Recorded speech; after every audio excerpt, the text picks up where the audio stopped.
Bonjour à toutes et à tous et bienvenue pour cette nouvelle présentation. Je suis Georges Teiti, ingénieur commercial chez Core Technologies. Je vous propose de nous intéresser à une application dans notre logiciel 4D Additive, les textures sur les modèles triangulés et tessellés.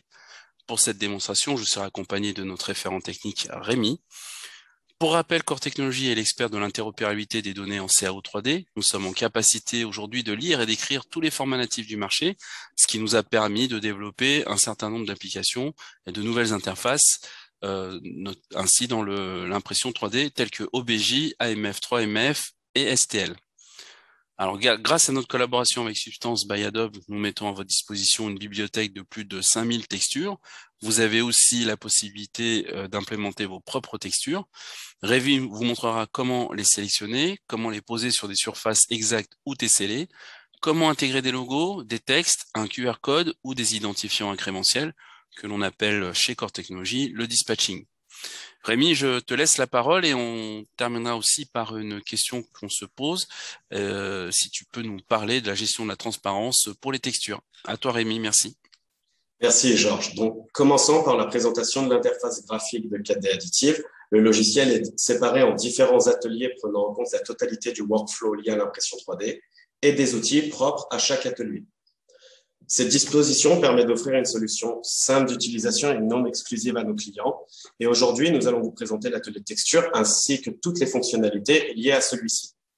Tout d'abord, il faut savoir que dans le cadre des additifs, vous avez la possibilité de générer n'importe quelle texture sur des modèles Biret et tessellés.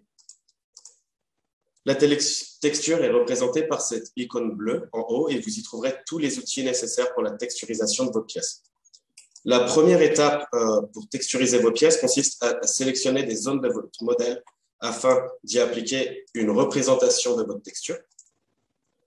Vous pouvez sélectionner plusieurs faces, par exemple sur un modèle STEP ou un modèle CAO, et vous pouvez faire de même avec la tessellation d'un fichier STL. Nous avons aussi différents modes de mappage pour épouser parfaitement les formes de nos objets afin d'avoir une texture de qualité sur n'importe quelle face, sur n'importe quelle zone d'un fichier.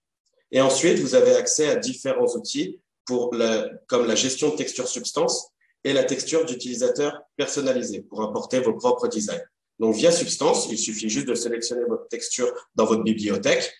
Toutes vos textures sont totalement paramétriques. Vous pouvez changer la résolution de l'image pour avoir une meilleure qualité. Vous avez une prévisualisation de votre texture et vous pouvez télécharger n'importe quelle texture via le site Substance. Ensuite, lorsque vous avez sélectionné votre texture, il vous suffit de sélectionner toutes les zones de texture où vous souhaitez appliquer cette image et à valider.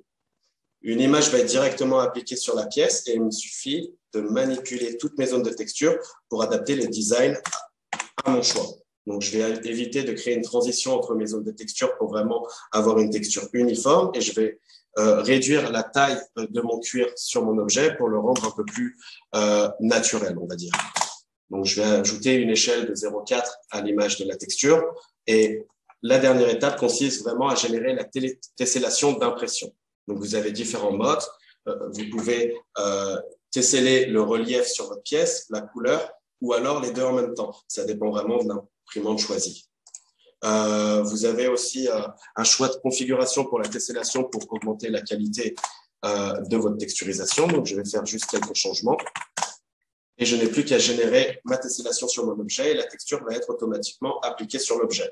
Ce qui est bien dans le cas des additifs, c'est que vous pouvez directement switcher entre différents designs. Vous n'avez pas besoin de recharger la pièce, vous retournez dans Substance, vous appliquez une autre texture, vous régénérez la tessellation et vous pouvez essayer différents designs en un temps record. Donc, une fois que ma pièce a été tessellée, je vais juste changer la vision de ma pièce et vous avez accès à une texture de très haute qualité sur votre pièce en moins d'1 minute. Donc, c'est très, très puissant, assez rapide et très simple d'utilisation.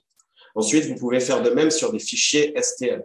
Par exemple, ce fichier, il s'agit d'un scan et je souhaite ajouter un logo à l'intérieur et un QR code pour suivre la production de cette pièce. Donc, pour cela, je peux aller dans le texture utilisateur personnalisé, sélectionner ma texture et importer une image via ce bouton. Donc, je les ai déjà importés. Vous avez accès à un logo 4D additive et un QR code. Commençons par le QR code. Je souhaite le positionner sur cette zone de texture. Je n'ai plus qu'à valider. Ça va charger l'image sur cette zone. Et je vais faire de même sur la deuxième zone de texture afin d'implémenter mon logo 4D additif. Donc pour cela, il suffit que je sélectionne mon logo. Je sélectionne OK, je valide.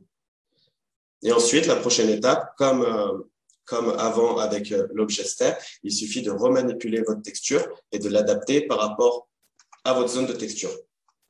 Donc, la qualité de la texture dépend vraiment de la qualité de votre image. Donc, meilleure est la résolution de votre image, meilleure la qualité de votre texture sera.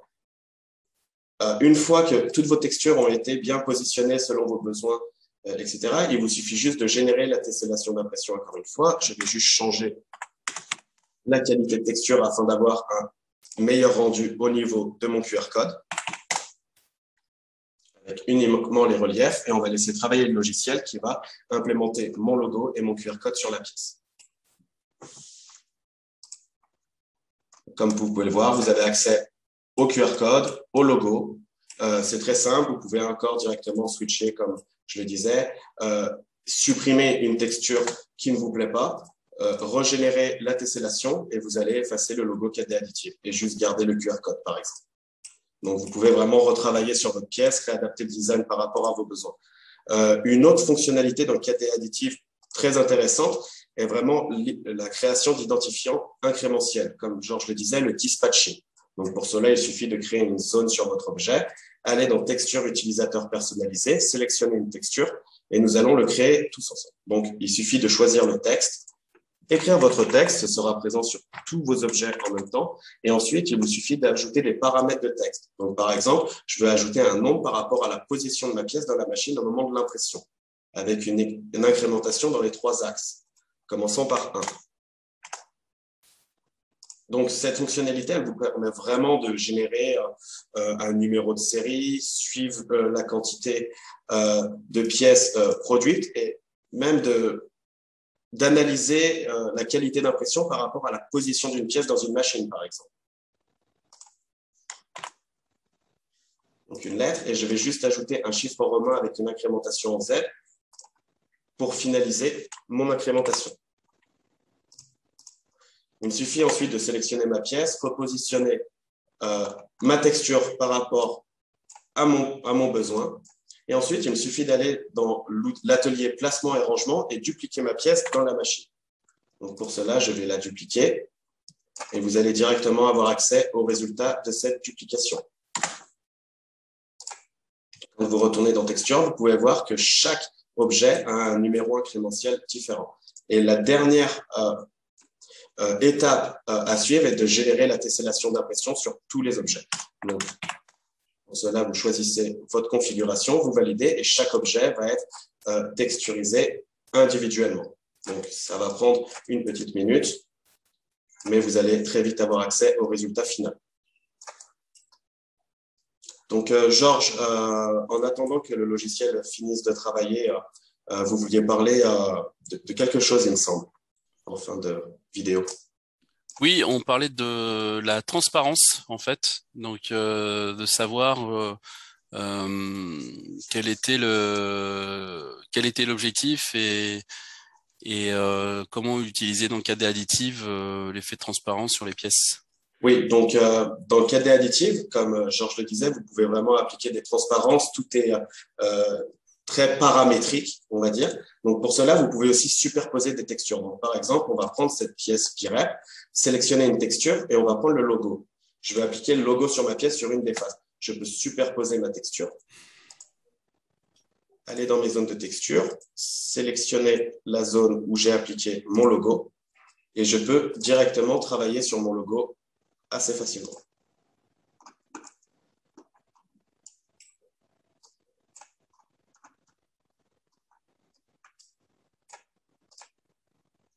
Donc, il me suffit de le repositionner, sélectionner le logo, l'appliquer. Et en fait, pour éviter qu'il ressorte trop par rapport au grain, par rapport au cuir, je peux travailler sur la transparence des textures. Donc, rendre l'arrière-plan transparent, par exemple, s'il est blanc, rendre l'image un peu transparente afin d'éviter que le logo ressorte trop par rapport à mes besoins.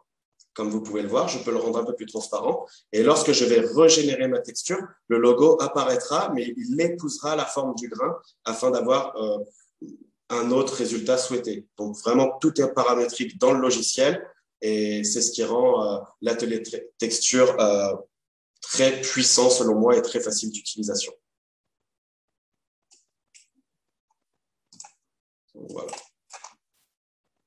Et enfin, le résultat des pièces avec incrémentation.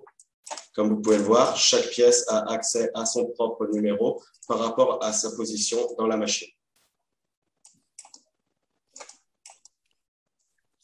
Super Rémi, merci beaucoup pour cette nouvelle présentation. Merci à toutes et à tous de l'avoir suivi. Pour plus d'informations, coretechnologie.com si vous voulez avoir des éléments complémentaires concernant 4D additive. Pour prendre rendez-vous et bénéficier d'une démonstration personnalisée, d'une information tarifaire ou tout simplement acheter le logiciel 4D additive, info@fr.coretechnologie.com. Dans quelques jours, vous pourrez accéder à une nouvelle présentation. Je vous souhaite une bonne fin de journée et à très bientôt.